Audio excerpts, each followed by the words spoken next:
Messi মানেই যেন record আর mile ফলক। একের পর এক কৃতিত্বে নিজেকে নিয়ে যাচ্ছেন অনন্য উচ্চতায়, অবিশ্বাস্য গল্প দিয়ে সাজাচ্ছেন ক্যারিয়ারের চিত্রনাট্য। ৩৮ বছর বয়সেও থামার লক্ষণ নেই লিওনেল মেসির। কনকাকাফ চ্যাম্পিয়ন্স কাপের ম্যাচে ন্যাশভিলের বিপক্ষে গোল করে ছুঁয়েছেন ক্যারিয়ারের ৯০০ গোলের মাইল ফলক। ফুটবল ইতিহাসে অফিসিয়াল ম্যাচে এই কীর্তি গড়া মাত্র দ্বিতীয় ফুটবলার তিনি। এই ৯০০ গোলের গল্পটা বিস্ময়কর, যে কোনো ফুটবলারের চরম কাঙ্ক্ষিত। এর মাঝে ৭৫০টি এসছে তার জাদুকরি বাম্পা থেকে। ডান পায়ে ১১১টি গোল, হেডে ৩০টি, বাকিগুলো অন্যভাবে। বক্সের ভেতরে তার দাপট সবচেয়ে বেশি, ৭২৪ গোল, আর বক্সের বাইরে থেকেও করেছেন ১৭৬টি গোল। ক্লাব ক্যারিয়ারে তার সবচেয়ে বড় অধ্যায় এফসি বার্সেলোনা। কাতালান ক্লাবটির হয়ে ৭৭৮ ম্যাচে করেছেন ৬৭২ গোল। এরপর প্যারিস সেন্ট জার্মেইতে সংক্ষিপ্ত অধ্যায়।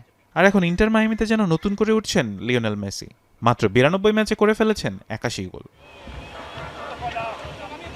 আর্জেন্টিনা জার্সিতেও সমান উজ্জ্বল এই মহাতারকা।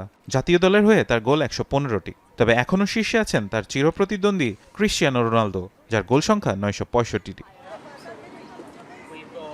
মেসির ক্যারিয়ারের সবচেয়ে উজ্জ্বল বছর ছিল ২০১২। এক বছরে অবিশ্বাস্য ৯১ গোলের বিশ্ব রেকর্ড, যা এখনও অক্ষত। ৯০০ গোলের এই মাইলফলক যেন আরেকবার মনে করিয়ে দিল লিওনেল মেসি শুধু একজন ফুটবলার নন, একজন জীবন্ত কিংবদন্তি।